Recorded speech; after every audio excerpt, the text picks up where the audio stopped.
On February 3, 1903, British colonial forces conquered Kano. Hello and welcome to Today in Nigerian History on Tarihi TV English with Modi, Rabiu Kodevi. The British government proclaimed its suzerainty over what it called the Protectorate of Northern Nigeria on January 1, 1900. Its designated High Commissioner Frederick Lugard began the process of subjugating the land in a piecemeal manner. By the end of 1902, only the two most powerful emirates in the region stood between the British and the total pacification of northern Nigeria. These were Kano and Sokoto Emirates. On January 29, 1903, Lugard sent a British expeditionary force from Zaria to Kano under Colonel Morland. The force consisted of 36 British soldiers and 772 natives, most of them Hausa by tribe. It had 4 75mm Maxim guns. 8 miles into the Kano Emirate, the British engaged in a battle with the forces of Bebeji town. The force used its guns to destroy the gates of the town. The district head, Sarkin Bebeji Sintali Iro, was killed in the battle. His corpse was burnt on a hilltop to warn other towns along the route to Kano city. Thereafter, the force marched straight to the city without any interference along the way. On February 3, 1903, they reached a place on the outskirts of Kano called Urei. They found that the Emir of Kano, Ali Baba, had left for Sokoto with most of his warriors since January 3, 1903. The few warriors left to defend the city resorted to closing all the city gates.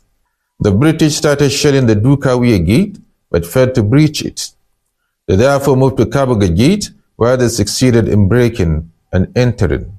As they trooped in, they met some resistance by the officer in charge of the gate, known as Serkin Kopa, but they succeeded in killing him and his lieutenants.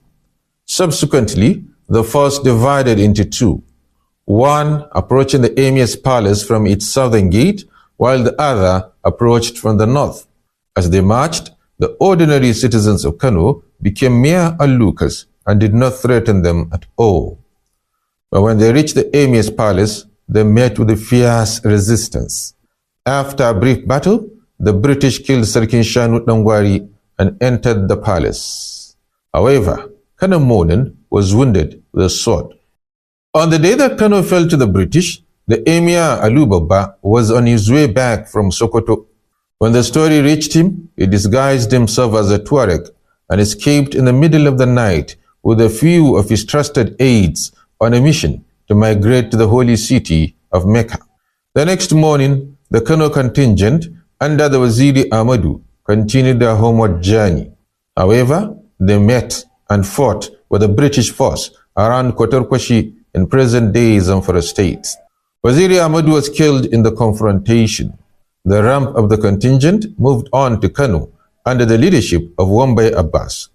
When they reached the outskirts of the city, he sent a message to Lugard seeking permission to submit to the British. Therefore, Lugard appointed him the first Emir of Kano under British rule. As for the runaway Emir Alu, he was arrested at the town of Sabon Birni in present-day Sokoto state. A message was sent to Lugard, who instructed the British officer Captain Abadi to escort him to Lokoja, the then capital of northern Nigeria, where he stayed until the end of his life. For more information about the major events that happened in the history of Nigeria, follow Tarihi TV English on YouTube, Facebook, and TikTok.